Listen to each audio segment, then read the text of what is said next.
Boa tarde. Tudo bem?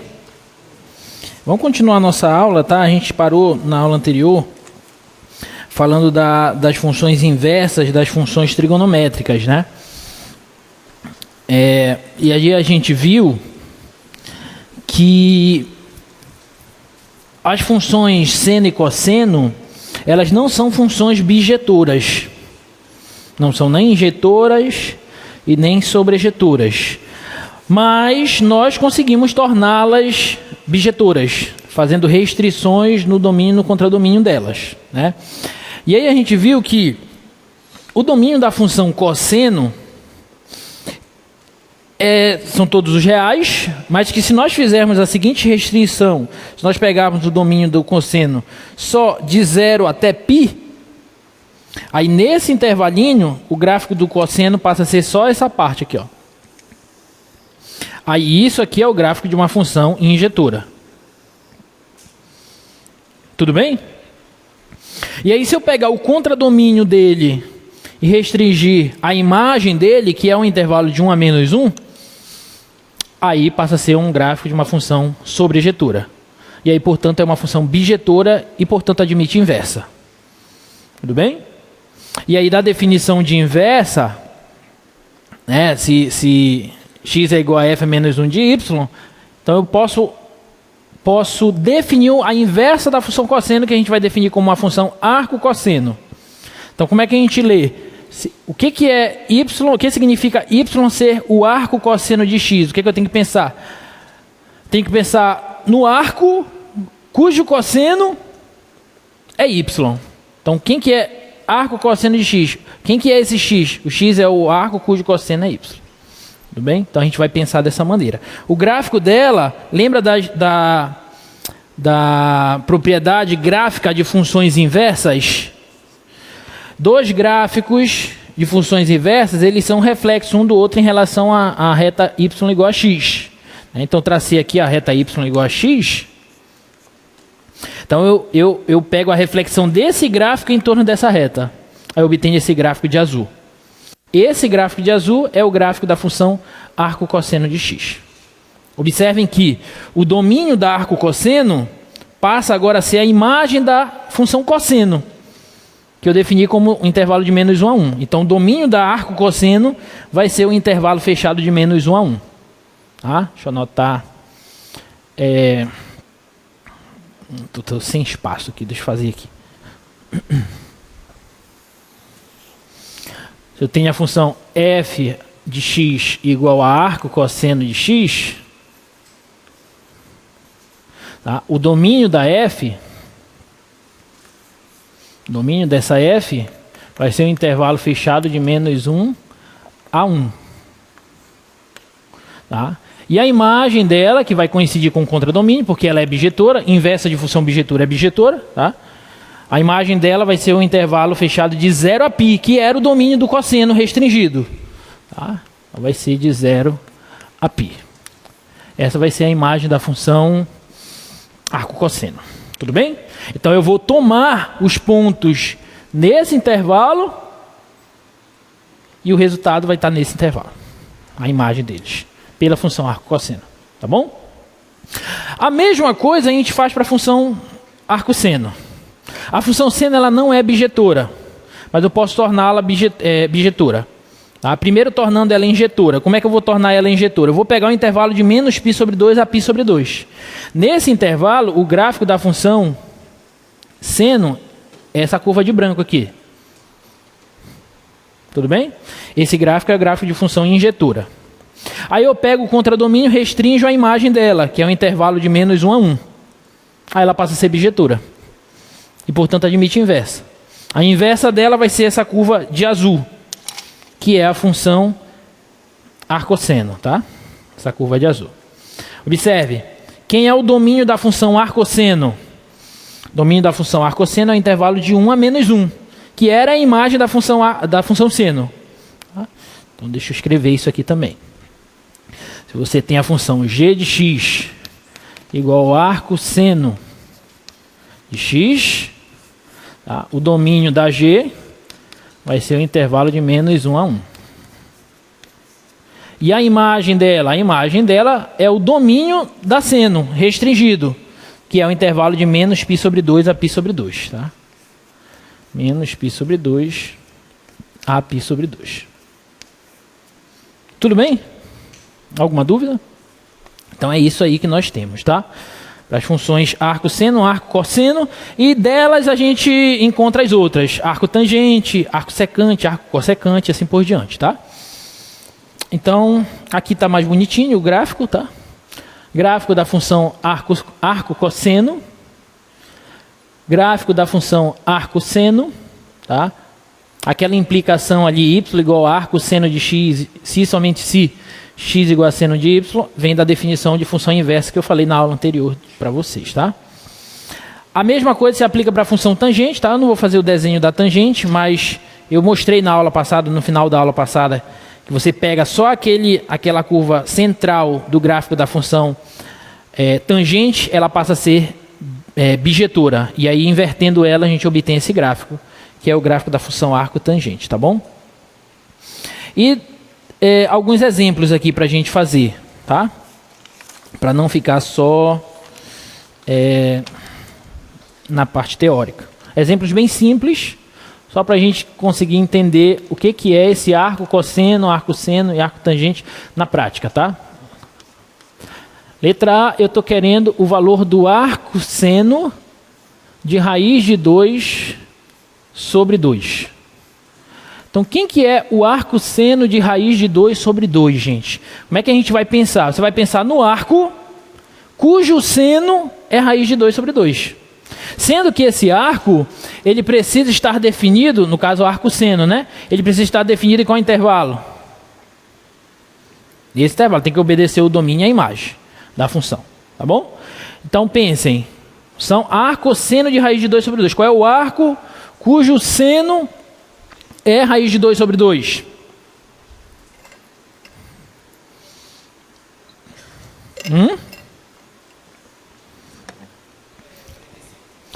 Que em radianos é quanto? Π sobre 4. Π sobre 4, tá? 45 graus em radianos é π sobre 4. Então você não vai colocar 45 graus. Você vai ter que colocar em radiano. Tá errado, professor? Tá. A gente está trabalhando só em radianos. Então, arco seno de raiz de 2 sobre 2 é π sobre 4. Por quê? Porque o seno de π sobre 4 é raiz de 2 sobre 2. E observem que π sobre 4 está nesse intervalo. Não está bem definido.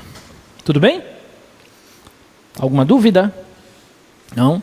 Então, na prática, isso aqui é lembrar o seno, cosseno e tangente dos arcos notáveis. E aí você tem que lembrar.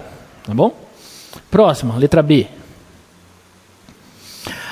Olha só, agora eu quero o arco cosseno do seno de π. Ih, professor, começou a complicar. Não. Continua fácil, olha só.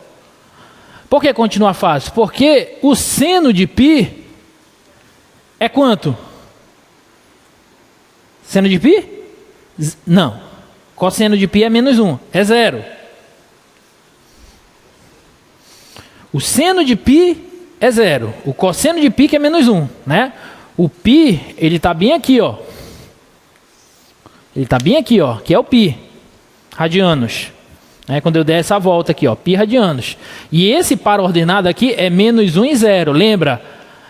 A abscissa é o cosseno do respectivo ângulo.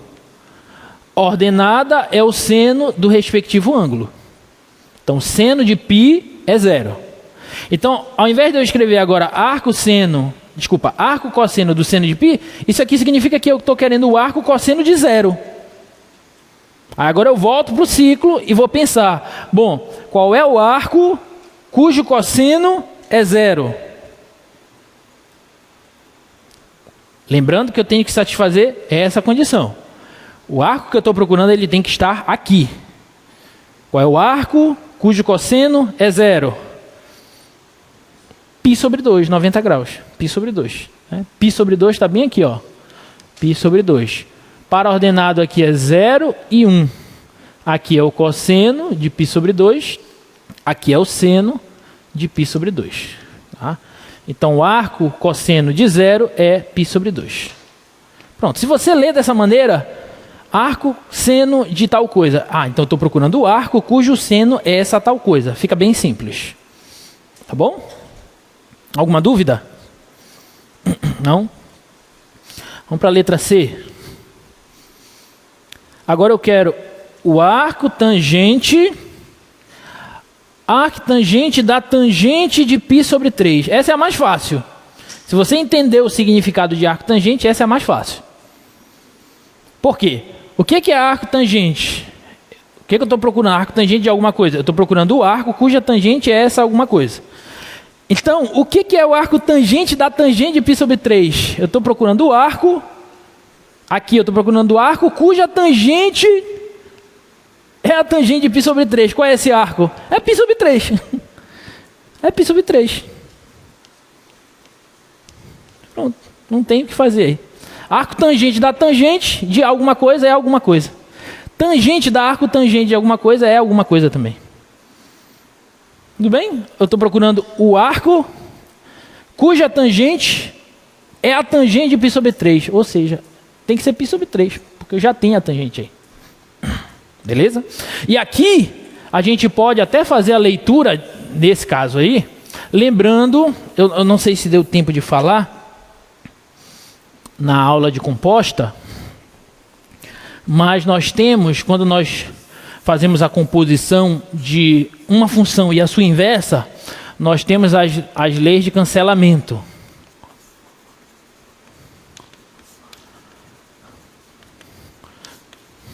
Tá?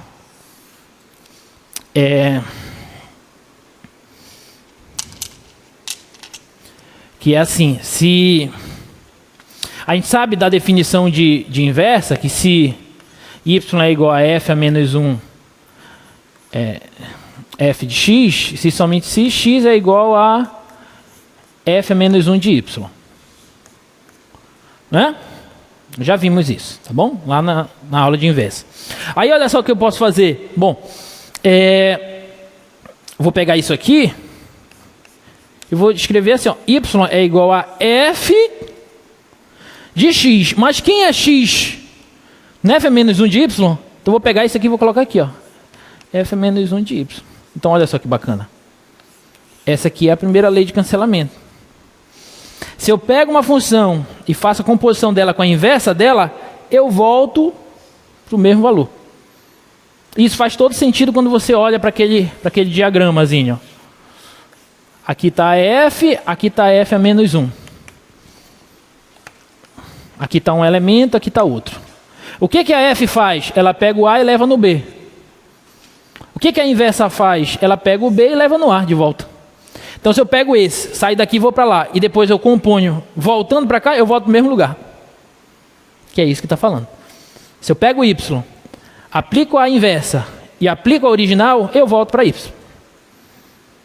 Tudo bem? E a mesma coisa dos dois lados. Vale dos dois lados. Olha só, se eu pegar agora aqui, ó, essa daqui. Se eu pegar x igual a f a menos 1 de y. Mas quem é y? É f de x. Então fica f a menos 1 de f de x. Aí eu volto para x. Aqui, ó. Você pega x, aplica f e aplica a inversa da f, você volta para x. Que é o que está falando aqui. Pode pegar qualquer um dos dois lados. Você pega b, a inversa leva o b em a. E a original leva a em b de volta. Você volta no mesmo ponto. Essas são as leis de cancelamento, tá bom? A gente vai usar essas leis de cancelamento quando a gente for falar de logaritmo daqui a pouco. Gente, alguma dúvida nisso aí? Tá claro? Para todo mundo, se tiver dúvida, pergunta. Tá? Bom, isso era o que eu queria falar sobre a continuação da aula anterior, tá? Mas hoje o que eu quero falar mesmo é sobre funções exponenciais, logarítmicas e, se der tempo, das hiperbólicas. Se não der tempo, a gente fala na aula que vem. E na aula que vem a gente vai começar o nosso curso de cálculo, né? A gente ainda não começou o nosso curso de cálculo. Nós só estamos revisando as funções elementares. Tá? Então, semana que vem a gente começa cálculo de fato. A gente vai começar estudando limite, depois derivado, depois integral. Tá? Bom, vamos para a nossa para a nossa primeira função de hoje, função exponencial. Tá?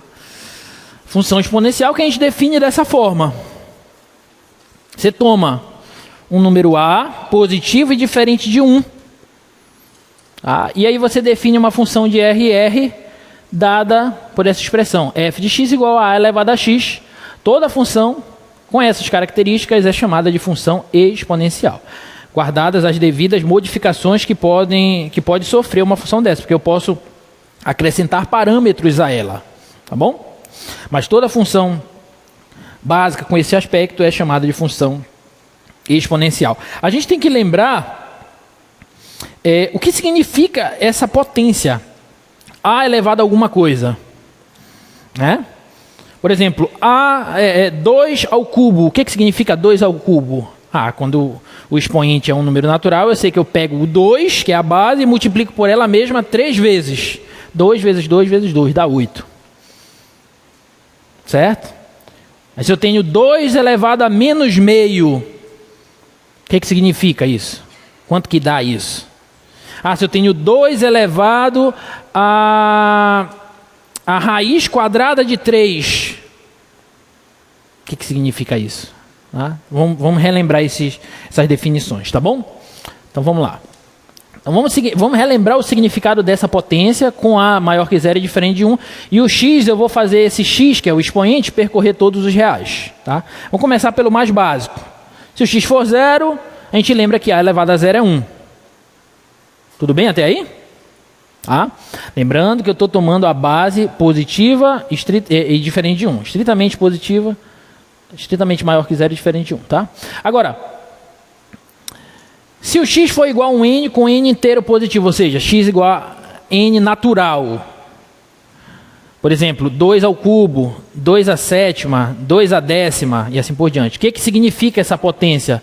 2 elevado a x, ou em geral a elevado a x, onde x é igual a n natural. Isso é o mesmo que eu pegar o a e multiplicar por ele mesmo n vezes.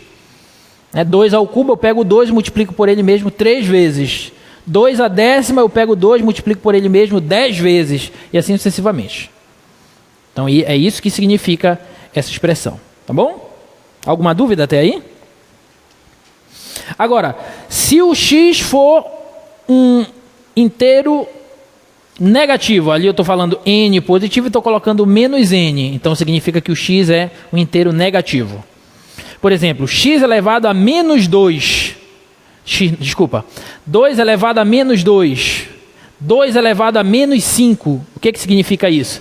Aí lembrem-se que quando nós temos um expoente inteiro negativo, nós fazemos uma inversão aqui na base. Então isso fica 1 sobre a elevado a n, com esse n trocando de sinal. Então se eu tenho 2 elevado a menos 3, isso aqui é o mesmo que 1 sobre 2 elevado a 3, que dá 1/8. Tá bom? Esse expoente negativo eu inverto a base e ele troca de sinal. Tudo bem? Tá bom? Agora, se nós tivermos x igual a um número racional, uma divisão de inteiros, com aquele q maior que 0. Por exemplo, se eu tivesse assim, 2 elevado a 3 quintos. O que isso significa? Aí nós temos aquela propriedade lá, que eu posso colocar a elevado a p sobre q, a elevado a p sobre q como uma raiz de índice q de a elevado a p. Que é o mesmo que eu fizer isso aqui. Então, 2 elevado a 3 quintos é o mesmo que nós fizermos 2 elevado a 3 dentro da raiz de índice 5. Tudo bem?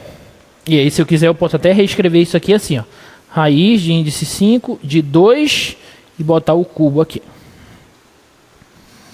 Tá claro? Então é só para a gente relembrar esses conceitos. No caso do expoente natural, no caso do expoente inteiro, no caso do expoente racional, só que o expoente tem que varrer todos os reais. Quem que está faltando?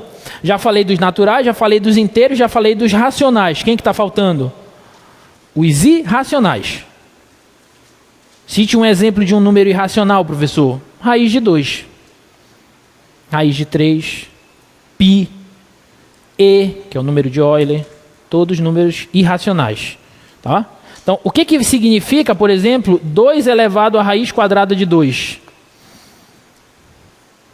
Lá no ensino básico isso não foi respondido. Vocês nunca, eu acho que quase ninguém pensou no que significa isso lá no ensino básico.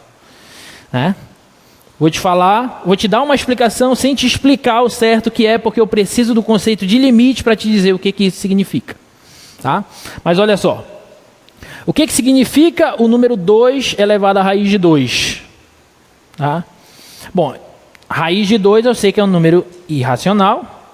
Ele tem essa configuração aqui, algumas casas decimais dele. Tá? Então, com isso, observe, como raiz de 2 é um número irracional que está entre 1,4 e 1,5, né, esse número aqui que vocês estão vendo aqui em cima, 1,4, 1, 4, 2, 1, 3, 5, etc., é um número que está entre 1,4 e 1,5. Sim ou não? Então isso significa que 2 elevado a 1,4 tem que ser menor que 2 elevado à raiz de 2, que tem que ser menor que 2 elevado a 1,5. Esse do meio eu não sei calcular, mas esses das extremidades eu sei. Por quê? Porque 2 elevado a 1,4 é 2 elevado a 14 sobre 10. E nesse caso eu sei calcular. Tudo bem? Então eu tenho algumas aproximações que eu trouxe ali. Ó. Então o 2 elevado à raiz de 2 é o número que está entre 2,63 aproximadamente e 2,82. E aí eu posso ir melhorando essa aproximação, aumentando, pegando mais casas decimais do número raiz de 2. E aí eu vou fazendo isso aqui. Ó. Raiz de 2 está entre 1,41 e 1,42. Aí eu tenho essa aproximação. Mais casas decimais tenho essa outra aproximação. E assim, quanto mais casas decimais do raiz de 2 eu for pegando, melhor vai ser essa aproximação. Essa ideia de melhorar a aproximação é uma ideia que está atrelada ao conceito de limite que a gente vai estudar ainda. Tá bom? Mas resumo da história. O 2 elevado à raiz de 2 é um número que ele com certeza vai ser maior do que todos esses aqui, ó, que são escritos dessa forma, e vai ser menor do que todos esses, que são escritos dessa forma. Então, a ideia, o significado de 2 elevado à raiz de 2, ou uma base elevada a um expoente irracional qualquer, o significado dele, para a gente, por enquanto, vai ser esse. Vai ser uma espécie de aproximação desses valores aqui. Tudo bem? Quando que eu vou poder definir isso mais precisamente? Quando eu falar de limites para vocês. Mas, por enquanto, ainda não tenho como ser tão preciso assim. É só para vocês entenderem que a potência a elevado a x, ela está bem definida para todo x real. Desde que o a seja maior que 0 e diferente de 1. Tudo bem? Alguma dúvida? Não? E aí nós chegamos nas propriedades. Tá? Essas propriedades aqui são muito importantes. Vocês precisam lembrar delas. Tá? Produtos de potência de mesma base conserva a base e soma os expoentes. Divisão de potência de mesma base conserva a base e subtrai os expoentes. Potência de potência conserva a base e multiplica os expoentes. Expoente negativo inverte a base e troca o sinal do expoente. Expoente racional a gente já viu, raiz de índice n elevado a m. E essa aqui que é bem importante, tá? Se você tem x menor que y, então a elevado a x é menor que a elevado a y se a for maior que 1. E vai trocar o sinal se o a estiver entre 0 e 1. Tá? Essa última aqui a gente usa muito quando a gente vai resolver inequações exponenciais. Né? Quem estudou um pouquinho de inequações exponenciais usou muito isso. Sempre tem que olhar para a base. Se a base for maior que 1, a desigualdade permanece. Se a base estiver entre 0 e 1, você troca, inverte a desigualdade. Né? Mas enfim. Tudo bem até aí, pessoal? A gente só está relembrando alguns conceitos da função exponencial. Tá? E a última parte, gráfico. Né?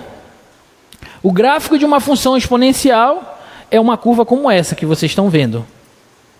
É uma curva crescente. Se for olhando da esquerda para a direita no eixo X, ela é crescente. Tudo bem? E ela é crescente porque a base é maior que 1. Tudo bem? Então 2 elevado a 1 é menor que 2 elevado a 2. 2 é uma base maior que 1. Então, 2 a décima é menor que 2 elevado a 11.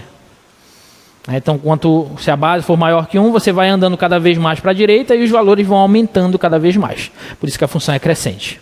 E se a base estiver entre 0 e 1, isso inverte. E aí a função passa a ser decrescente, como nesse caso.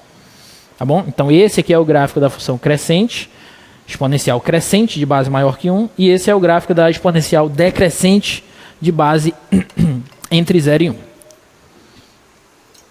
Tudo bem? Olha só.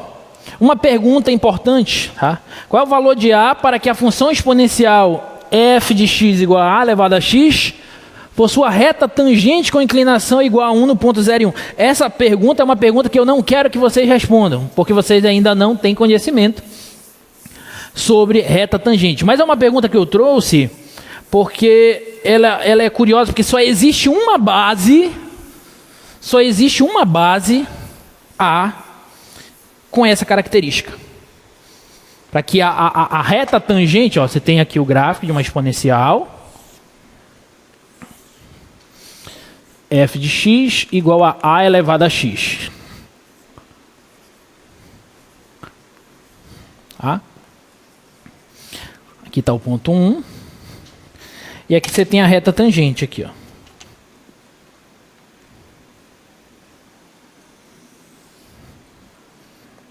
A esse gráfico.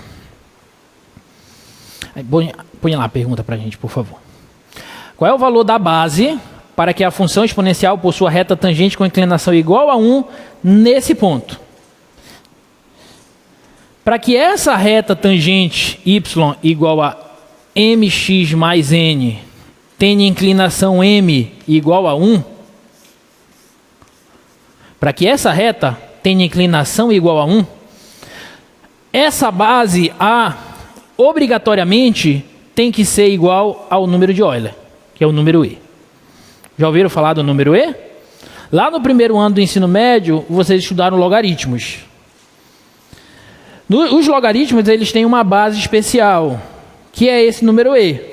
E com essa base, a gente passa a chamar eles de logaritmos naturais, ou logaritmos neperianos, que é esse númerozinho E aqui. Esse E, ele é um número irracional, aproximadamente igual a 2,71828 alguma coisa. Ele tem infinitas casas decimais, é como se fosse o π. Lembra um pouquinho o π, né? Porque o π é 3,14 alguma coisa, né? E aí tem infinitas casas decimais. Ele é um número que não pode ser escrito no formato de fração, por isso que ele é um número irracional. O E é a mesma coisa. Ele não pode ser escrito no formato de fração, ele é um número irracional. Esse número, ele foi muito estudado por vários matemáticos, lá pelo século XVII. Um dos primeiros que estudou ele foi o John Napier, ou Napier. Mas o primeiro que explicitou ele mesmo foi um dos irmãos Bernoulli. Acho que foi o Jacob Bernoulli. Estudando matemática financeira. Ele estava estudando um limite, que era o limite quando n tende a infinito,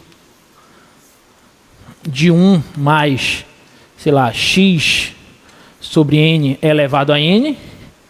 E aí ele percebeu que isso aqui é e elevado a x. Parece grego, mas vocês ainda vão entender nas próximas aulas o que isso significa, tá? O que significa esse limite. Então, foi o Bernoulli que, pela primeira vez, explicitou, estudou mais precisamente esse número. Tá? E aí, depois muita gente estudou ele, enfim, mas ele é um número especial, muito importante, vai aparecer muito no nosso curso. Tá bom? E ele, curiosamente, é a única base em que a reta tangente nesse ponto ao gráfico de uma função exponencial tem inclinação igual a 1. A gente vai entender isso porque a derivada de e elevado a x é a própria i elevado a x, tá? Mas a gente não vai falar disso mais à frente. Bom, vamos para alguns exercícios, tá? Vamos esboçar o gráfico dessa função.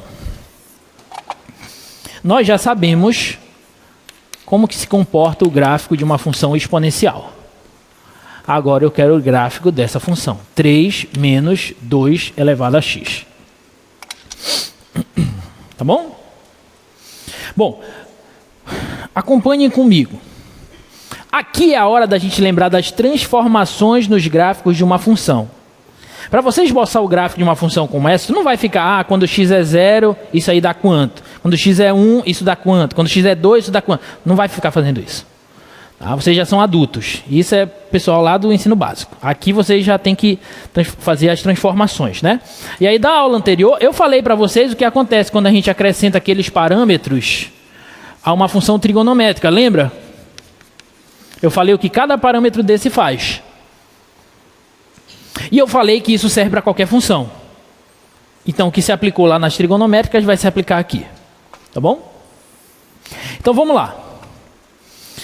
Para você entender, resolver um problema como esse, você tem que tomar como base a tua exponencial primitiva, digamos assim, né?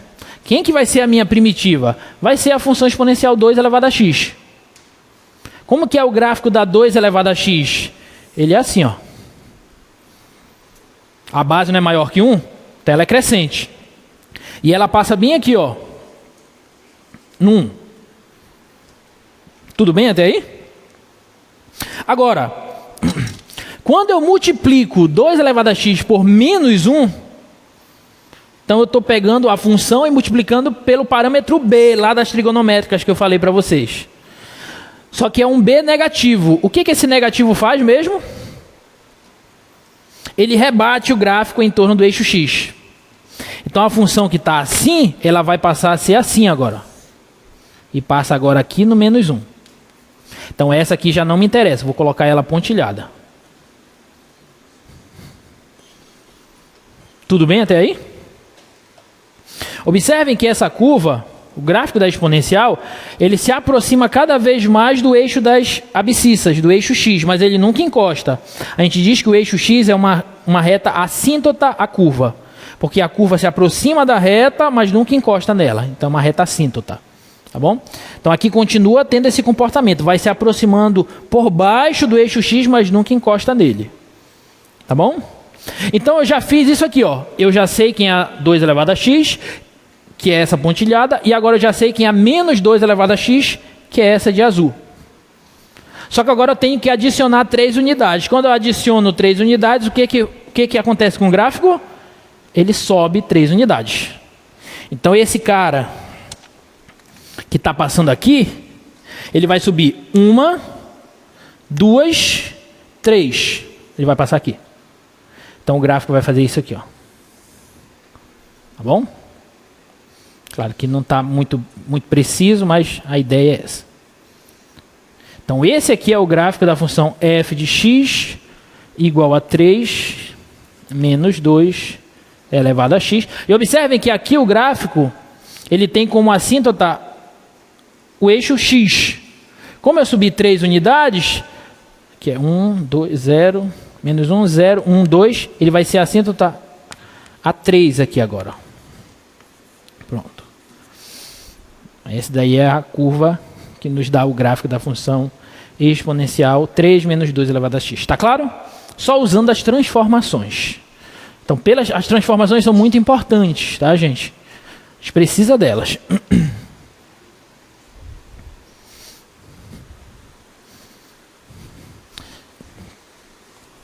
Alguma dúvida, gente?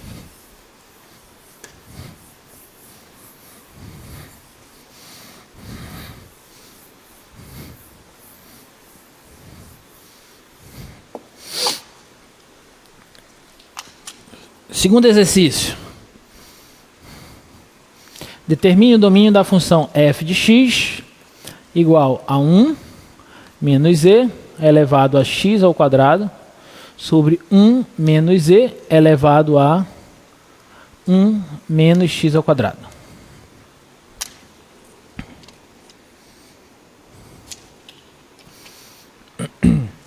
Extrair domínio de funções, uma coisa que a gente já sabe.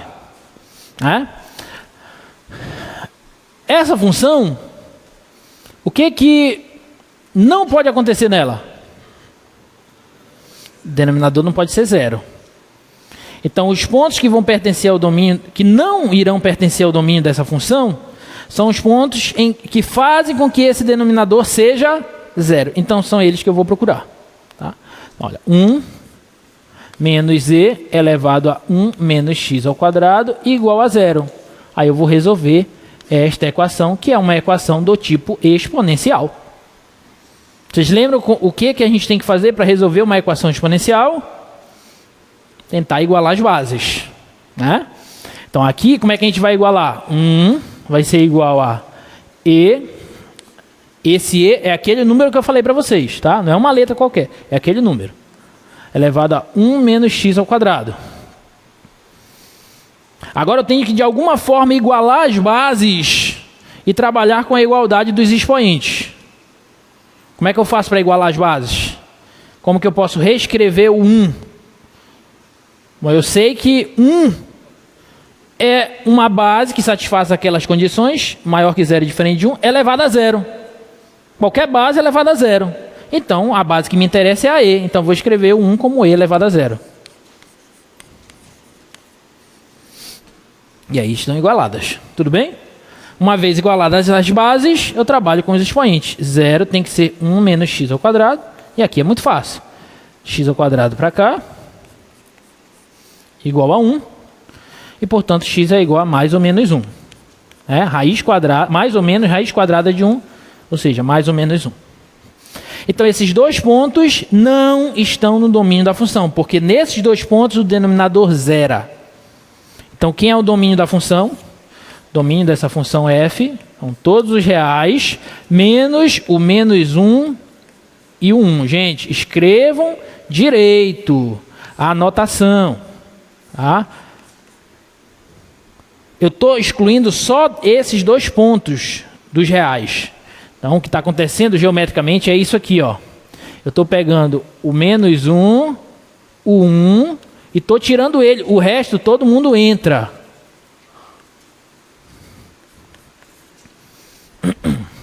Por isso que eu estou escrevendo toda a reta real menos aqueles dois pontos. Chave significa conjunto. O conjunto formado por aqueles dois elementos. Chaves é diferente de colchetes. Colchetes a gente usa para representar intervalos.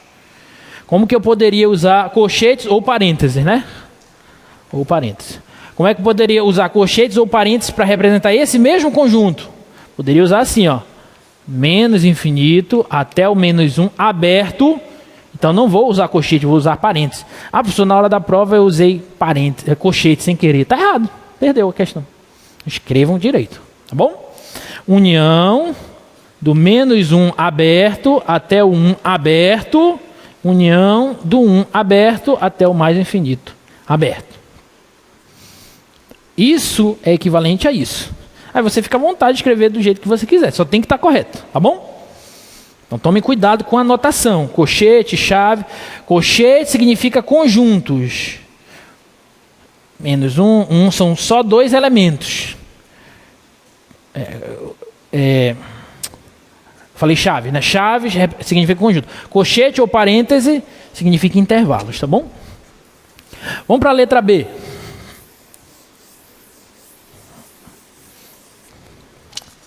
Letra B. F de x igual a 1 mais x elevado a e, dividido, desculpa, por e elevado a cosseno de x. Mesma coisa. O que eu tenho que procurar é os pontos em que o denominador zera. Certo? Então, e elevado a cosseno de x igual a zero. Gente, quais os valores de x que fazem com que essa potência zere?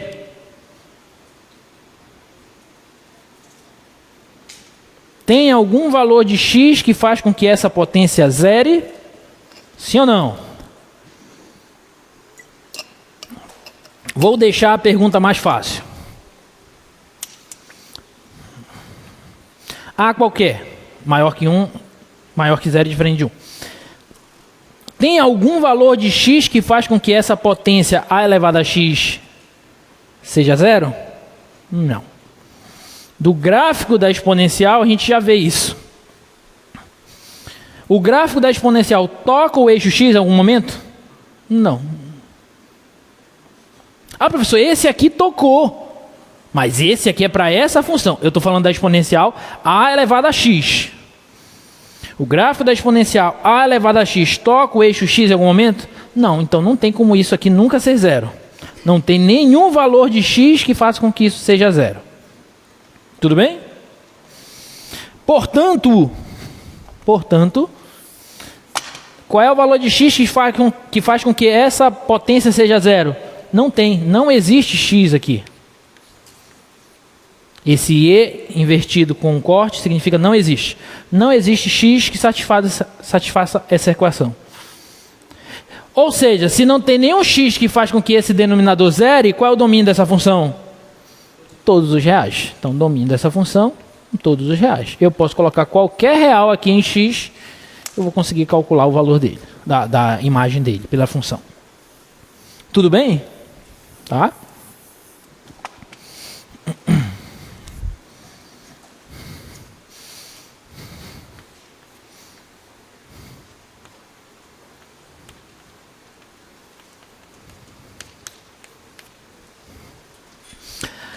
Essa equação de cima, como é que a gente resolve ela?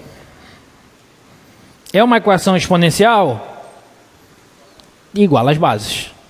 O 4 eu posso reescrever como o quê? 2 ao quadrado, 2 à segunda. Então, menos x ao quadrado, menos 2x mais 5, tem que ser igual a 2. Aí você vai resolver isso aqui que eu não vou fazer. Era só para treinar a ideia de resolução de equação exponencial. Tudo bem? Outro exemplo.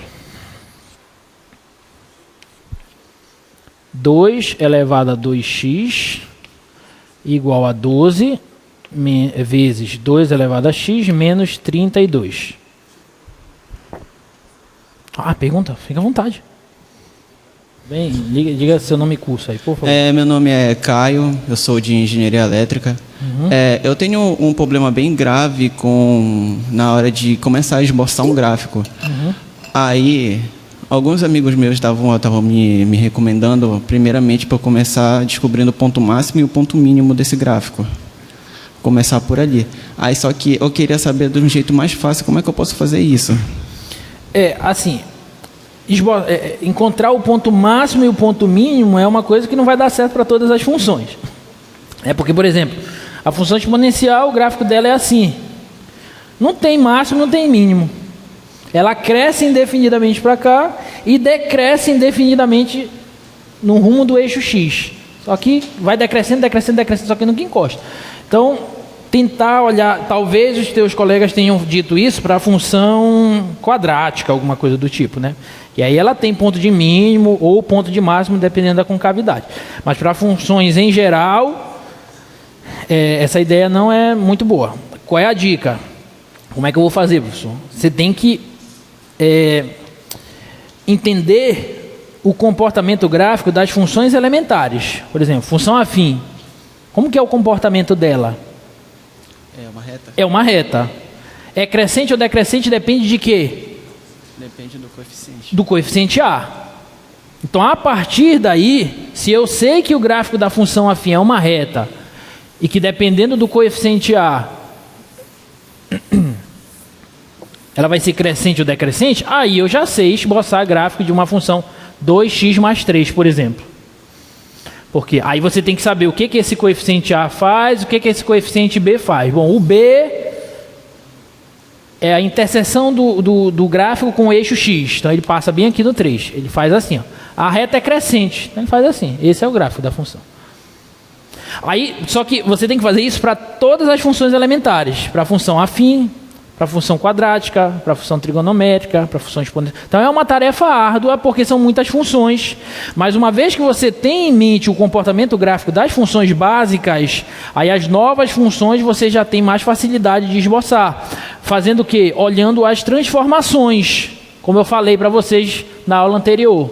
A mais B vezes F de MX mais N. Aí, se você souber, revisa a aula anterior. Se você olhar o que esse parâmetro A faz, deslocamento vertical. O que o B faz, expansão ou contração. O que o M faz, expansão ou contração horizontal. O que o N faz, deslocamento horizontal. Aí você vai saber trabalhar com gráfico de qualquer coisa, desde que você tenha em mente o gráfico das funções elementares.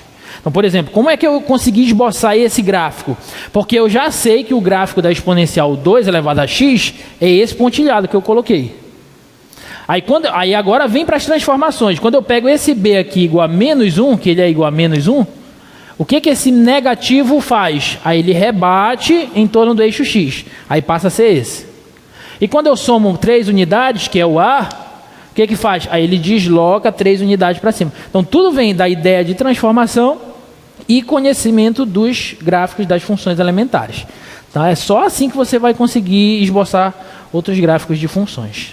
Tudo bem?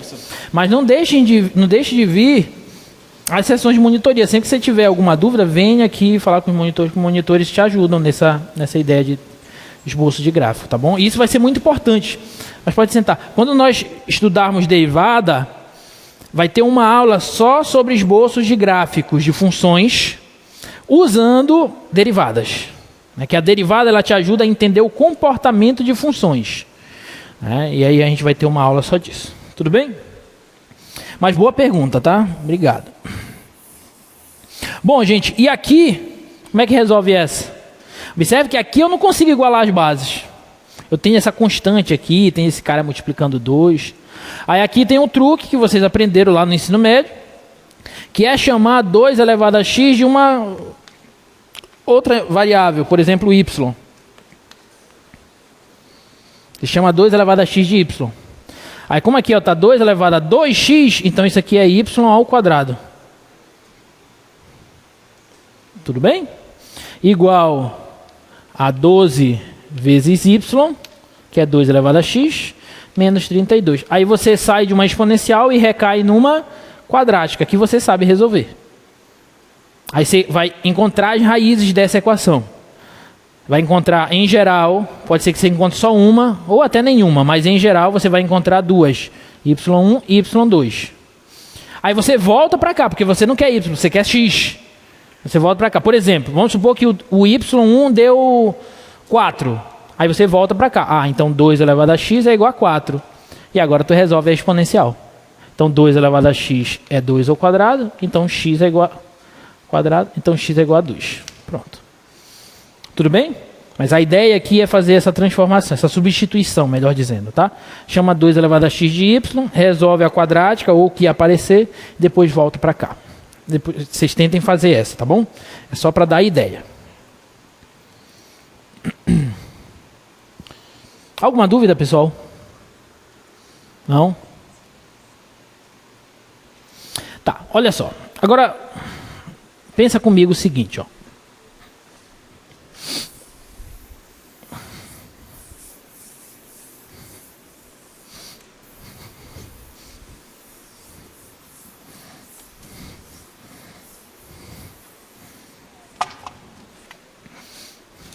Presta atenção. Eu defini a função f de r em r, dada por f de x igual a elevado a x, onde esse a é maior que 0 e diferente de 1. Tá? O gráfico dela... Vou pegar a função exponencial positiva. Desculpa, crescente.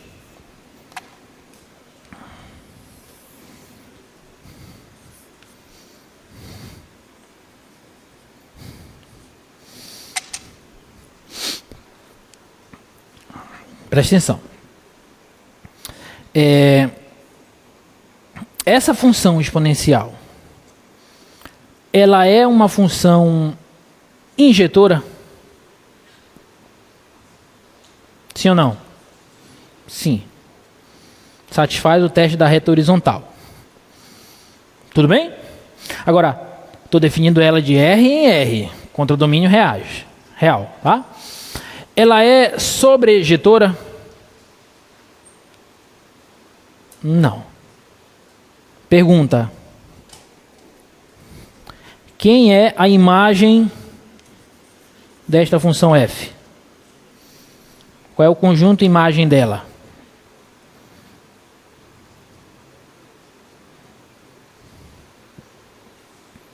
Quando você olhar para a projeção do gráfico em torno do eixo y, a projeção vai varrer qual intervalo? Todos os reais, sim ou não? Não. Para cá, para baixo não tem.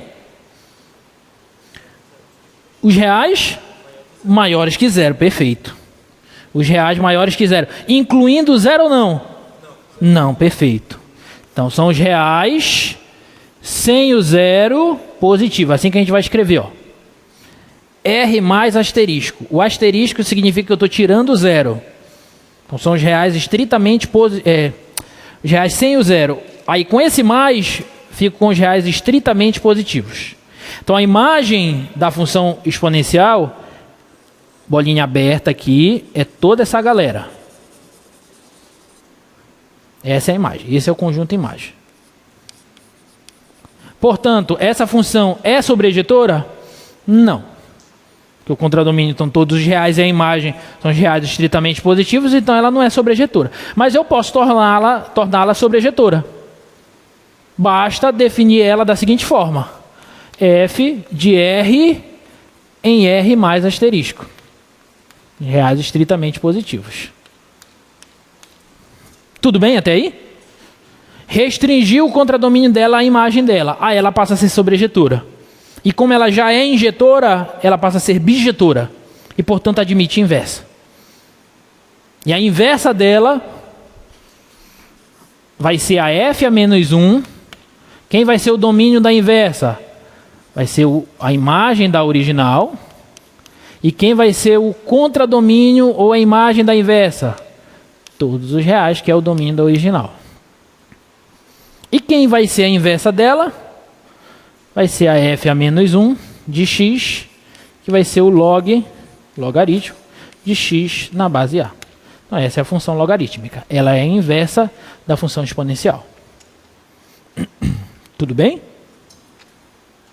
Alguma dúvida até aí? Tá. Como que vai ser o gráfico dela?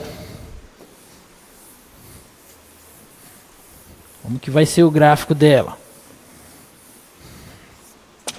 Bom, se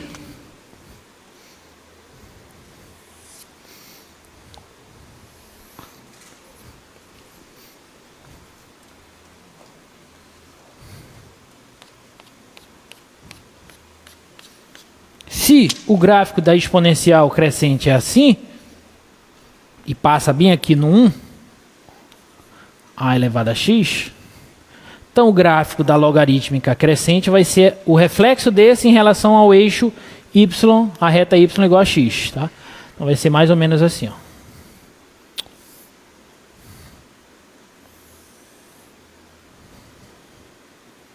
Passa aqui no x igual a 1. Tá? Esse aqui é o log de x na base A. As condições da base A continuam sendo essas. Tá? Maior que 0 e diferente de 1. Tá bom?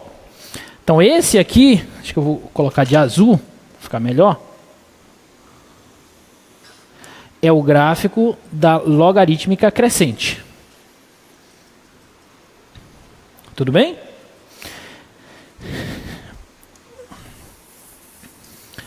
O mesmo acontece para decrescente.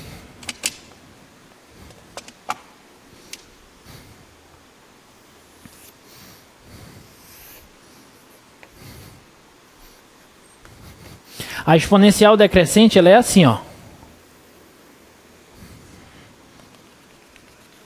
Passa aqui no 1. A elevado a x com A entre 0 e 1. Decrescente. Então, a logarítmica decrescente vai ser o reflexo dela. Vai ser assim, ó. Passa aqui no 1. Que é o log de x na base A. Decrescente, tá? Isso aqui crescente.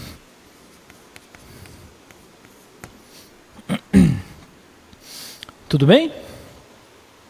Então, esses são os gráficos das funções logarítmicas crescente e decrescente. Agora, vamos entender o que é o log, o que é um logaritmo. Porque isso é uma coisa que o aluno, às vezes, ele sai do ensino médio com uma extrema dificuldade em logaritmos. E eu não entendo por quê, porque é uma coisa, se você sabe exponencial, você sabe logaritmo. É o inverso um do outro. Diga, querido. Sempre vai? Vai, porque quando x é 0, a elevado a 0 dá 1. Então sempre passa no 1, tá? No eixo y. Agora, não vai passar no 1 se você colocar parâmetros. Se você fizer assim, por exemplo, sei lá, 2 mais a elevado a x, aí já não passa mais no 1. Tá bom? Então, estou falando apenas dessa função. Essa aqui sempre passa no 1, tá bom? Olha só, a gente viu... Deixa eu ver aqui quantas coisas faltam aqui, que tem bastante coisa para a gente falar.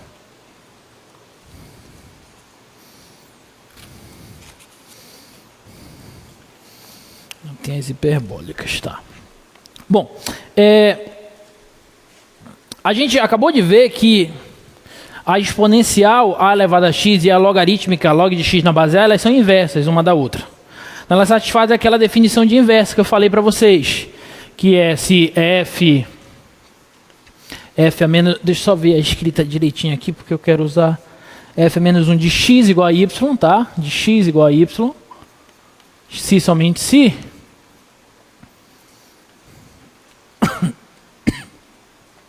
se somente se x é igual a f de y. Tá? Então essa é a definição de inversa que nós vimos. Tudo bem? Então olha só. A f a menos 1 de x é a que eu estou chamando de log. Então eu vou escrever assim. Ó. Então, se log de x na base a é igual a y, log de x na base a vai ser igual a y, se e somente se x foi igual a f, mas f é quem? Não é a, não é a função exponencial? F é a elevado a alguma coisa. E aí eu estou colocando alguma coisa como y, tá? Então vai ser a elevado a y. Essa daqui é a definição do logaritmo, gente, a partir da exponencial. Ela deriva da definição de inversa de função. Tá? Então presta bem atenção. Você consegue sempre transformar um logaritmo em exponencial. Você tem uma equação logarítmica, você consegue meio que transformá-la para uma equação exponencial. Mas o importante é você entender quem é esse logaritmo, tá? Olha só, o a é a base, o x é quem a gente vai chamar de logaritmando, e o y é o logaritmo, que é o resultado dessa operação. O que é o logaritmo? O logaritmo nada mais é do que o expoente, preste atenção, o logaritmo é o expoente que você tem que elevar a base para obter o logaritmando. Vou repetir. Quem é esse y? É o expoente que eu tenho que elevar a base a para obter o x. Então fica muito fácil, uma vez que você entende isso, o resto fica muito simples. Porque olha só, quanto que é o log de 4 na base 2? Eu tenho que pensar qual é o expoente que eu tenho que elevar a base 2 para obter o 4. Então quanto que dá isso? 2, pronto, acabou. Isso é o log de 4 na base 2. Diga, querida. Com a raiz quadrada?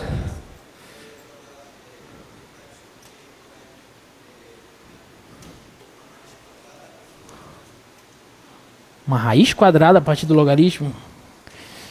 Cara, aí eu já não tenho ideia. Não sei. Tu tá pensando em alguma equação, alguma coisa do tipo? Tu terias algum exemplo para me dar? Ou tu queres calcular o log de uma raiz quadrada? Por exemplo, log da raiz quadrada, sei lá, de 7 na base 5, alguma coisa do tipo? Tá, e aqui a gente vai precisar de algumas propriedades que eu ainda vou chegar lá. Tá? Mas por enquanto a gente ainda está só na definição de logaritmo. Mas você consegue calcular logaritmo de qualquer coisa, desde que esse x, observem que o x, que são os pontos do domínio da função, eles têm que pertencer a este conjunto. Então o x aqui, ele tem que ser estritamente maior que zero. Então não existe log de menos 2. Porque menos 2 não é maior que zero. O domínio da função f logarítmica, f é menos 1 no caso, tá? É do zero aberto até mais infinito. Que é isso aqui, ó. Tudo bem? Mas sim, é possível calcular log de raiz de alguma coisa. É sempre possível, tá bom? Diga, filho.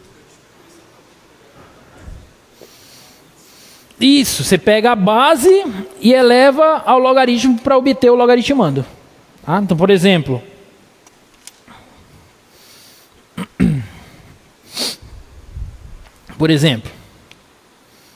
quanto que é o log de, sei lá, de 1000 na base 10?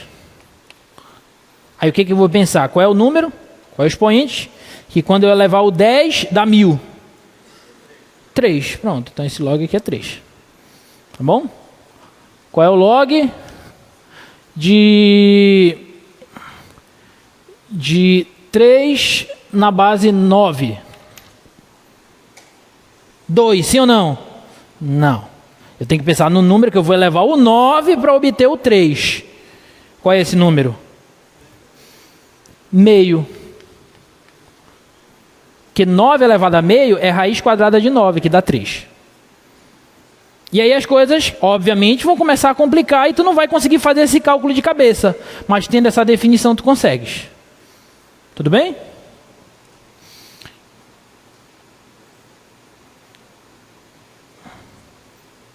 Então, exemplo. Log de 125 na base 5. Vamos supor que você não sabe quanto é isso.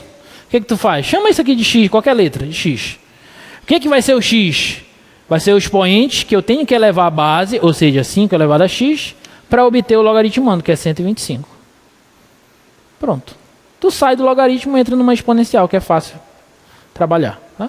Então 5 elevado a x, quanto é 125 fatorado? 5 elevado a 3, 5 ao cubo. E aí x é 3. Então esse logaritmo é 3. Tudo bem? Alguma dúvida? Observação.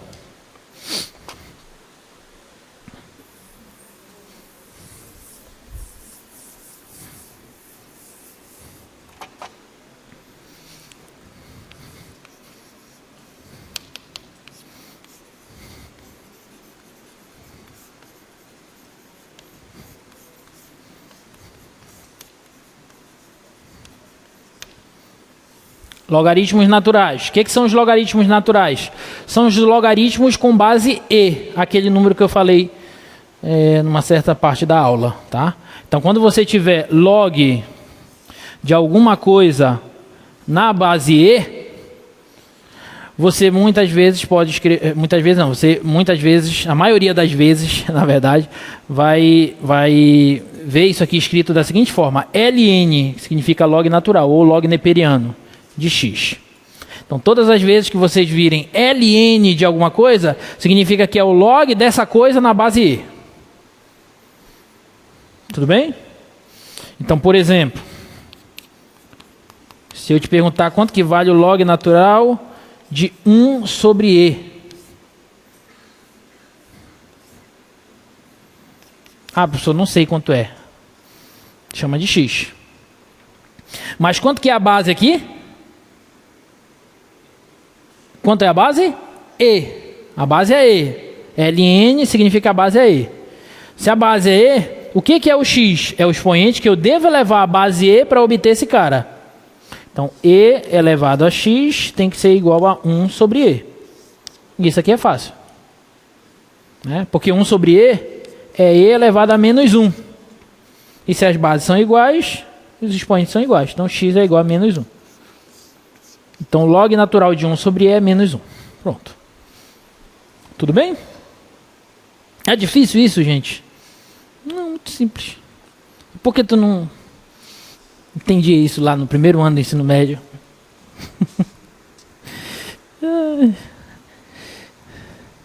Não sei, quando vocês entram na universidade, vocês veem as coisas que vocês já viram, vocês ficam... Não sei se já se passou isso com vocês, mas eu, quando entrei, eu ficava... Pô, mas como é que eu tinha tanta dificuldade nisso, cara? Uma coisa tão fácil.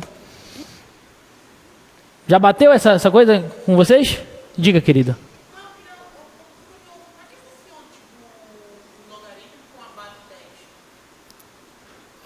Você pode trabalhar o logaritmo na base que você quiser, desde que ela satisfaça aquelas condições, maior que 0 e diferente de 1. Só que os logaritmos eles eram muito utilizados, principalmente na antiguidade, né? Na antiguidade não, mas ali pelo século XVII, século XVIII, que foi quando eles foram encontrados, né? E na época não tinha calculadora.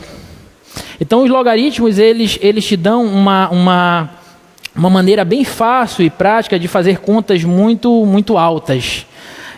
Multiplicar números muito grandes era uma dificuldade na época. Com um logaritmo, eles tinham uma tabela de logaritmos, aí eles escolhiam a base 10 em geral.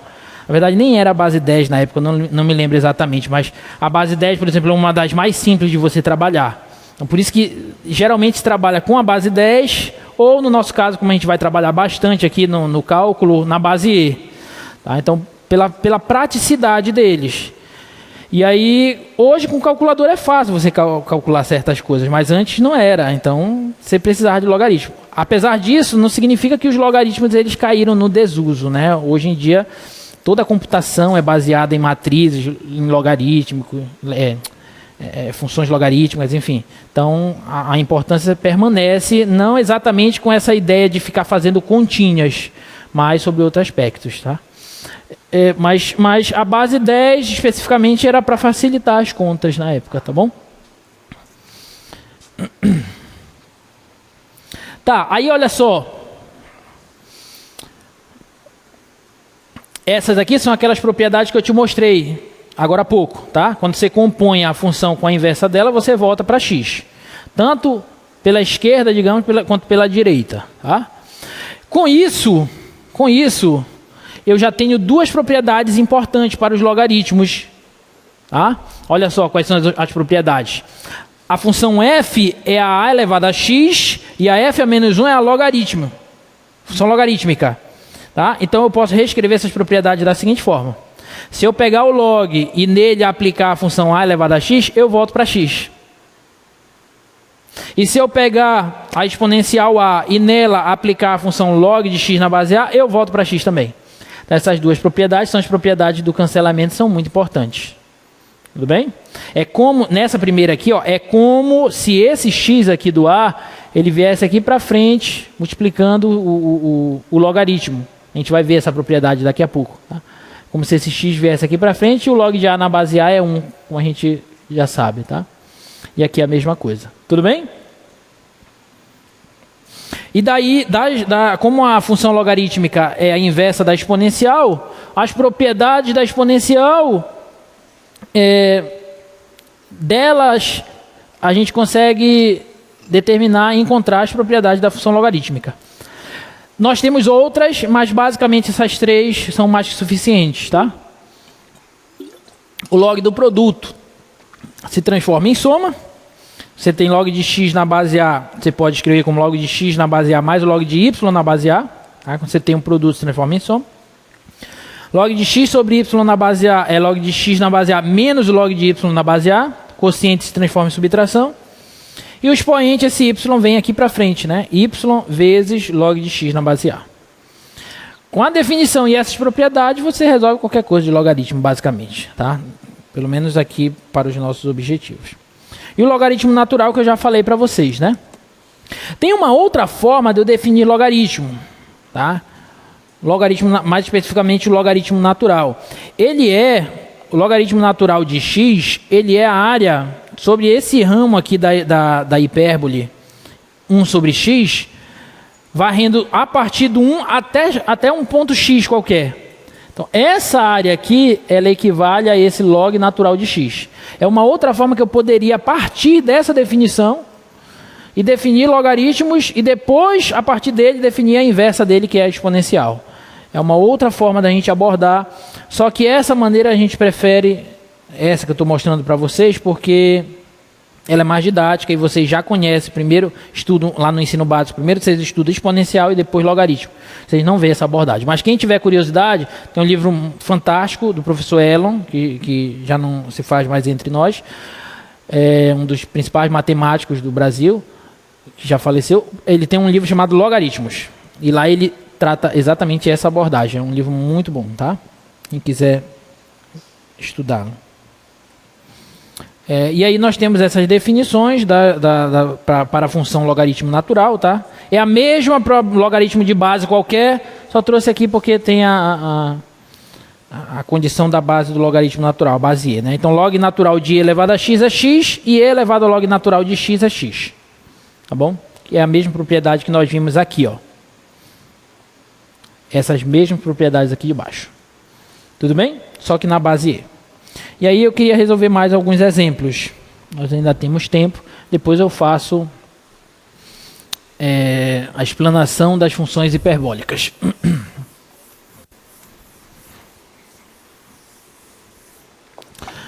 Então, letra B eu vou deixar para vocês. Letra D de dado. Quanto que vale e elevado a menos o log natural de 5? Eu acabei de ver com vocês que log natural de e elevado a x é igual a quanto? É igual a x. E e elevado ao log natural de x é igual a x também, pelas propriedades de cancelamento. Tudo bem? Então, quanto que vale e elevado a menos log natural de 5? E elevado a menos log natural de 5. Olha para essa segunda. Não se parece muito com ela? Quando eu tenho e elevado ao log natural de x, a resposta é o logaritmando aqui, é x. Se eu tenho e elevado a menos log natural de 5, vai dar menos 5, certo ou não? Não. Esse menos me atrapalha. Que não é menos, é menos 1. Verdade, menos 1 vezes o log natural de 5. Ele me atrapalha. Mas o que é que eu posso fazer com ele?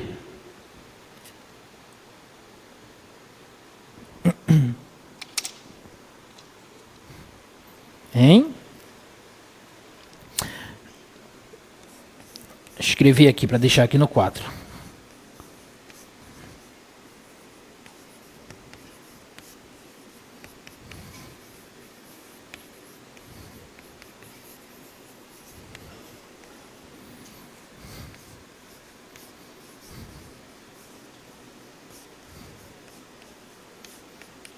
Vamos ver se isso aqui vai ajudar vocês para descobrir.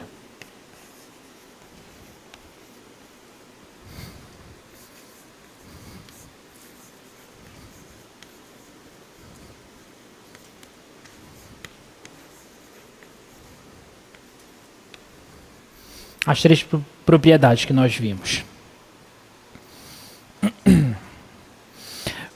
Se não tivesse esse menos, a resposta dava 5. Mas tem o menos 1 aqui. Então o que eu faço? Inverte.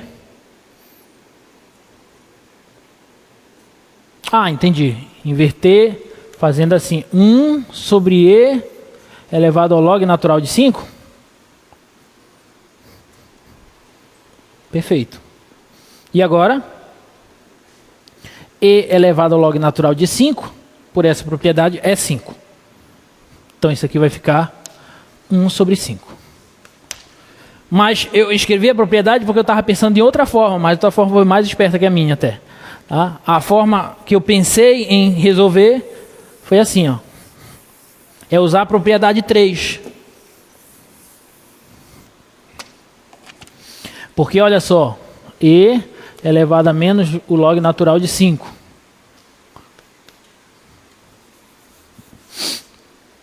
Não é menos 1 aqui multiplicando o logaritmo? Quando eu tenho expoente, o expoente vem para frente do log. Mas se eu tenho algum número multiplicando o log, ele pode vir para cima do logaritmando. É uma igualdade, vale a ida e a volta. Tá? Então esse menos 1 que está aqui, ele pode vir para cá. Então fica e elevado a log natural de 5 elevado a menos 1. Tudo bem? 5 elevado a menos 1. E aí agora, e elevado ao log natural de alguma coisa, pela propriedade do cancelamento, é essa alguma coisa. 5 elevado a menos 1. Só que 5 elevado a menos 1 é 1/5. Dá o mesmo resultado. Tudo bem? Ok? Então, logaritmo é divertido, porque a gente tem essas propriedades e às vezes a gente tem que pensar um pouquinho qual é a propriedade correta para a gente usar, ou então algum outro artifício. Gostei da ideia que ele tinha pensado, tá? Vamos ver outra. Letra E. Eu quero o log de 80 na base 2, menos o log de 5 na base 2. Olha só, gente, um comentário. A gente está muito acostumado nas nossas continhas e tal, dar um número bonitinho, um número inteiro. Às vezes dá um número com vírgula e a gente pensa que está errado. Mas não existe isso, tá bom? Se em alguma resposta, algum problema, der algo como esse aqui, ó, log de 5 na base 2, é o log de 5, isso é um número, pronto. Quanto que é aproximadamente, professor? Não sei, joga na calculadora que tu vai saber, mas isso é um número. Que número é esse? É o número que eu tenho que elevar o 2 para obter o 5. Mas é um número real, está bem definido, pronto, acabou. A resposta deu isso, é isso. Não precisa ficar sempre dizendo, não, isso aqui vai dar 2, alguma coisa. Não interessa isso. O que interessa é a resposta concreta, tá bom? No caso, eu não sei quanto é esse número aproximadamente, nem esse número aproximadamente, mas eu quero simplificar isso aqui o máximo que der. E se aparecer um número inteiro, bonitinho, tal, alguma coisa do tipo, ok, tá bom? Então, quanto que é log de 80 na base 2 menos log de 5 na base 2? Aí aqui é um caso que a gente precisa usar as propriedades. Eu vou usar a propriedade 2. Porque quando eu tenho uma subtração de logs na mesma base, eu conservo a base e divido os logaritmandos. Isso aqui é log na base 2 de 80 sobre 5. Tudo bem? Aí quanto dá 80 dividido para 5? Obrigado. Então isso aqui dá 16. Então isso aqui vai ser o log de 16 na base 2. E agora, isso aqui dá quanto? De cabeça? 4. Obrigado. Por quê? Porque 2 elevado a 4 dá 16. Tá bom? Beleza? Mais uma lá. Essa é a mesma coisa. Tentem fazer essa. É só... Tá, 3 subtrações é só dividir, tá? Dividir uma pela outra, depois dividir a outra pela última. Gráfico da função logarítmica, eu já falei, né? É esse e esse, tá?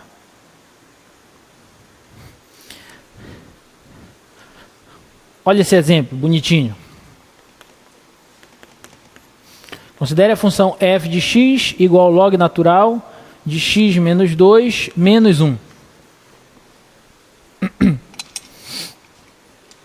Eu quero o domínio e o esboço do gráfico dessa função, tá? Já falei para vocês que o domínio da logarítmica é sempre x estritamente maior que 0. Quando eu digo x, é o logaritmando. O logaritmando estritamente maior que 0. Então, esse camarada aqui, ó, tem que ser estritamente maior que 0. Tudo bem? Então, para que isso, x menos 2 seja estritamente maior que 0, x tem que ser maior que 2. Beleza? Então, o domínio dessa função é o intervalo aberto em 2, de 2 a mais infinito. do 2 em diante. Esse é o domínio dela. Agora, para a gente esboçar o gráfico dela, aí a gente vai precisar das ideias de transformações no gráfico de uma função. Tá? Então vamos lá lembrar a respeito das transformações. Mais uma vez. E aí a gente vai começar com uma função base. Qual é a função base que nós vamos pegar? A log natural de x. Porque os parâmetros que eu estou inserindo é o menos 1, que é como se fosse o a, lá das trigonométricas, e o x e o menos 2, x menos alguma coisa, que é como se fosse o n de navio lá das funções trigonométricas, que é o que eu falei para vocês, tá? Então, o gráfico da logarítmica natural, logarítmica de base e,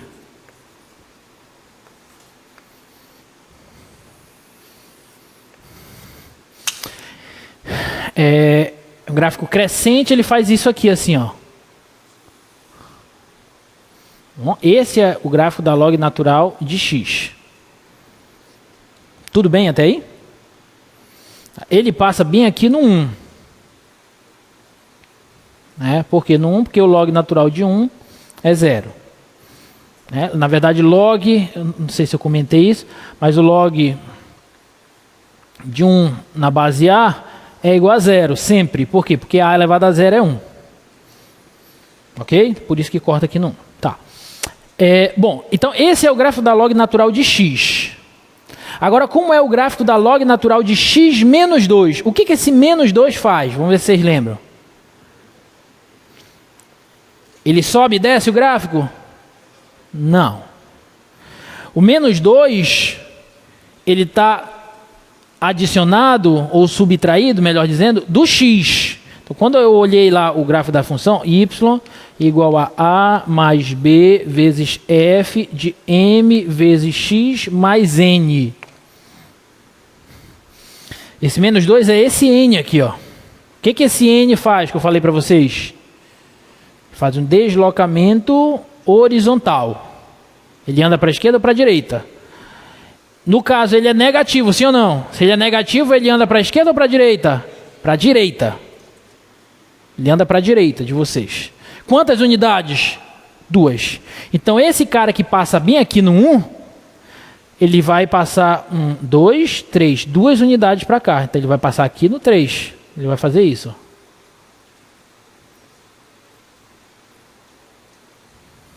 Observe que essa curva, ela é assíntota ao eixo y.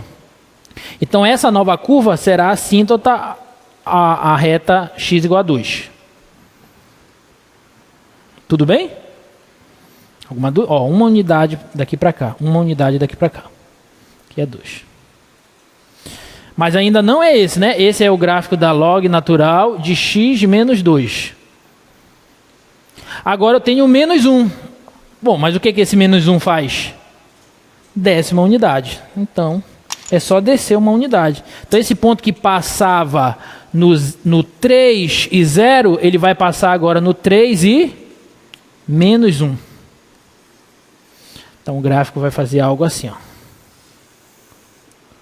Então, esse é o gráfico da função. Esse de laranja é o gráfico da função log natural de x menos 2 menos 1.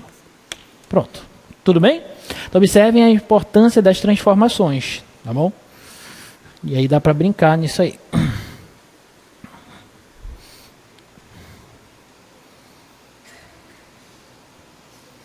Eu acho que eu vou deixar para falar das hiperbólicas só na aula que vem, porque tem muita coisa aqui importante para a gente falar de logaritmo. Eu queria resolver essas equações aqui, olha.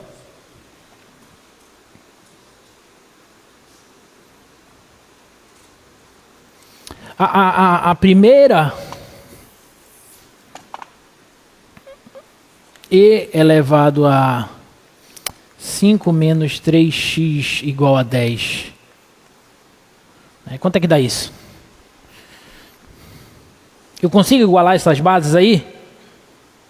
Não. 10 e E, consigo. Mas eu posso fazer o seguinte, eu posso aplicar logaritmos. Vou aplicar o log natural por conta do E nos dois lados.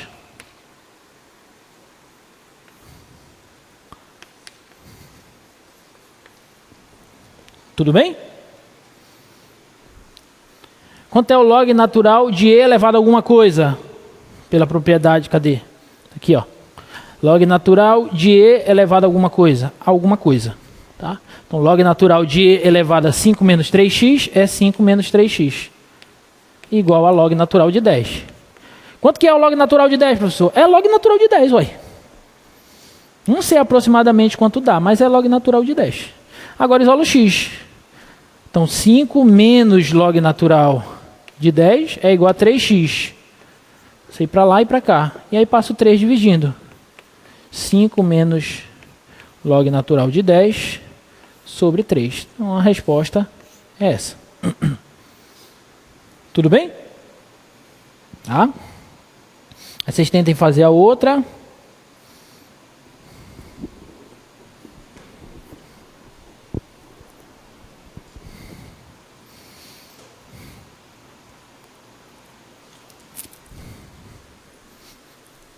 Tentem fazer a B. Eu vou fazer... Qual, a C ou a D que vocês querem?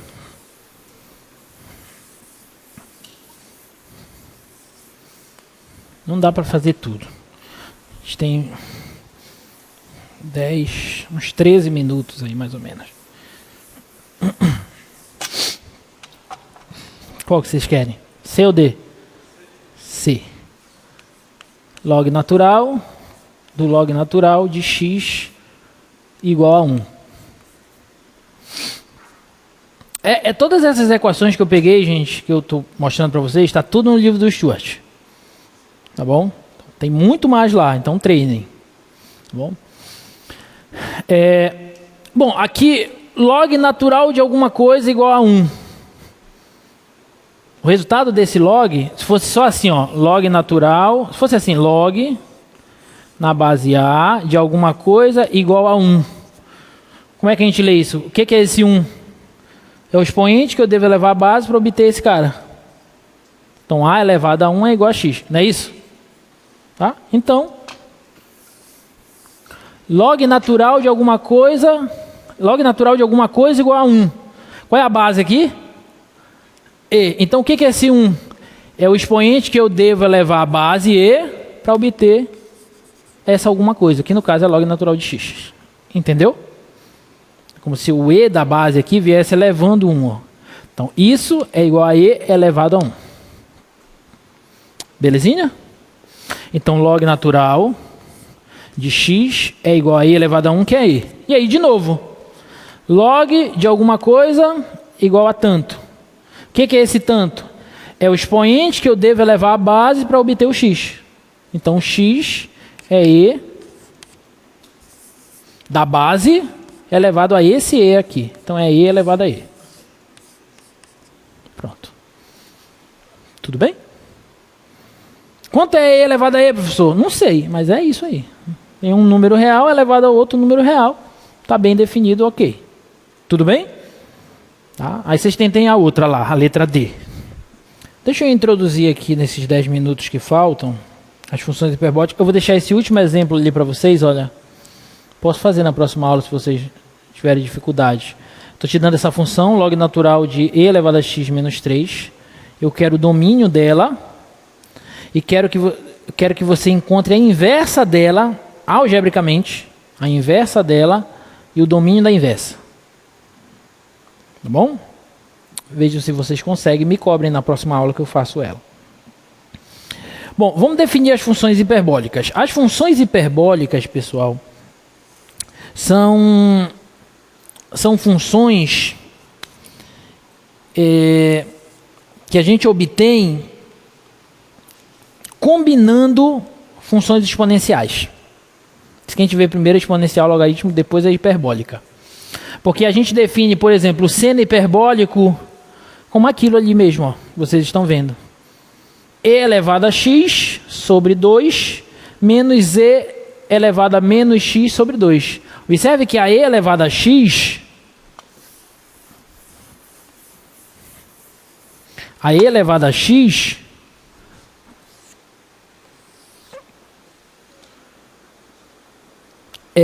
ela é assim, ó. E a e elevado a menos x, ela é assim, ó. E aí se eu pegar essa menos essa e dividir por 2, eu obtenho a seno hiperbólico de x. Deixa eu ver se eu tenho o gráfico aqui. Deixa eu colocar aqui no GeoGebra o gráfico dela, para vocês verem.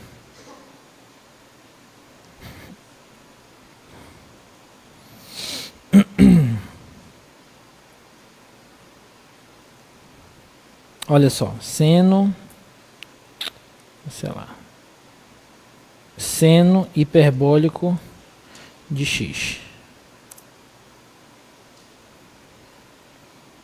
Esse é o gráfico da função seno hiperbólico.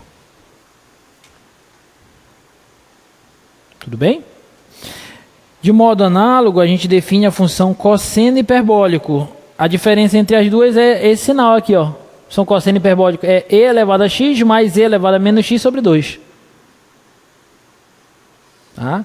O gráfico dela é esse aqui, ó. O gráfico da cosseno hiperbólica é curioso. Eu falei na primeira aula para vocês sobre aquela ideia de você pendurar um fio por duas hastes, né?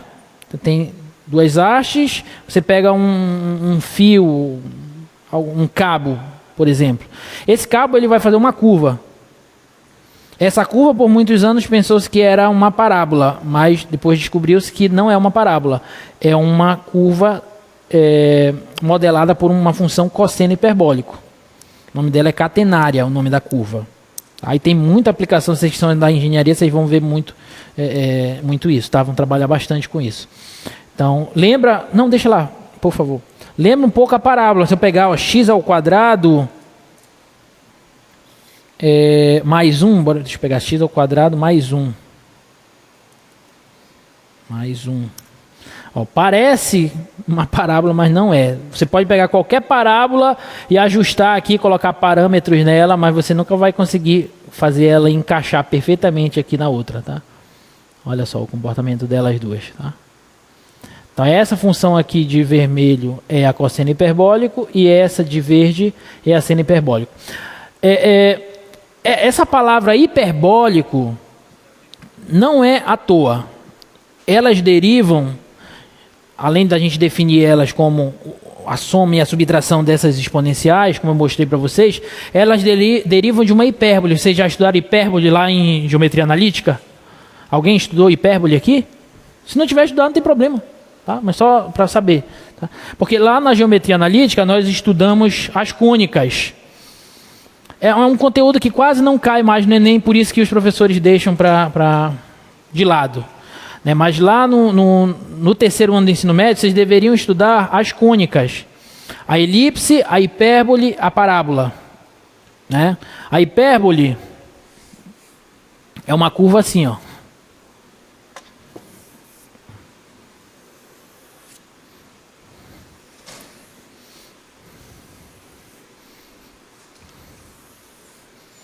Então tem uma série de aplicações sobre isso. Tá?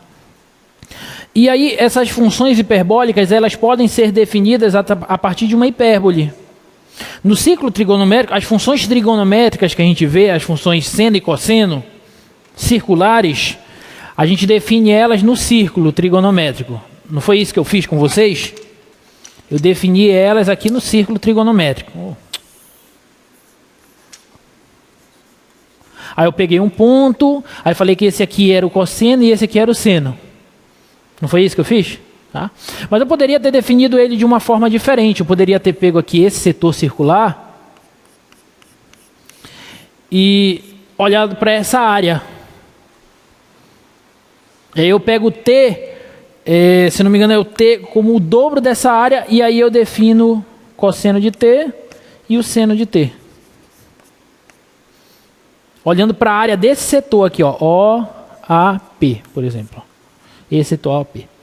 Aí, de modo análogo, a gente pode trabalhar com essa abordagem na hipérbole. Aí eu escolho um ponto, um valor T qualquer, número T. Aí eu vou varrendo aqui, ó, essa área aqui, ó,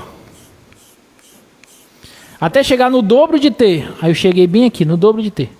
Essa área corresponde ao dobro desse número T. Aí eu tenho esses dois pontos. Esse aqui vai ser o cosseno hiperbólico do ponto T e esse vai ser o seno hiperbólico do ponto T. Pronto. Assim a gente pode definir também as funções seno e cosseno hiperbólico. Tá? E algebricamente elas são dadas por essas expressões que eu mostrei aqui para vocês, tá? Que são essas aqui, ó. E elevado a x menos e elevado a menos x, e elevado a x mais e elevado a menos x, ambas sobre 2. Tá bom? E aí a gente define as outras. Olha, eu queria fazer alguns exemplos. A gente tem o quê? 3 minutos aí, 2. Tá, 2 minutos. Deixa eu só fazer isso aqui, rapidinho.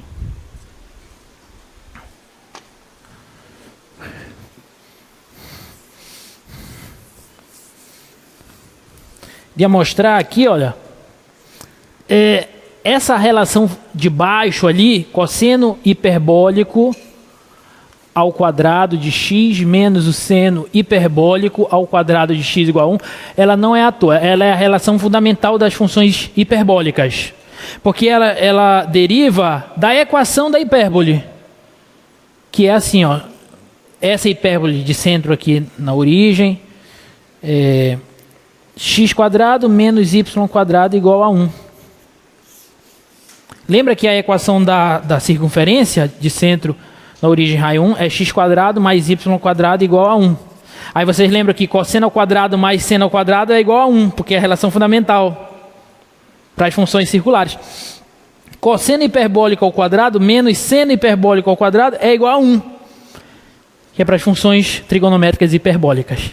Tá? Como é que você demonstra isso? Você vai fazer assim, ó, na próxima aula eu vou terminar. Você vai fazer assim, ó. Quem é o cosseno hiperbólico? É e elevado a x mais e elevado a menos x sobre 2. Aí você vai pegar isso e vai elevar ao quadrado. Aí vai fazer menos, quem é o seno hiperbólico? É e elevado a x menos e elevado a menos x sobre 2 ao quadrado. E aí você vai desenvolver isso aqui, vai fazer uma contarada doida até chegar nisso aqui. Tá bom? Veja se vocês conseguem fazer isso. Próxima aula eu termino. Gente, alguma dúvida? Não? Na próxima aula eu posso partir daqui, a gente conclui essa parte e aí a gente inicia o nosso curso de cálculo. Tá bom? Um abraço.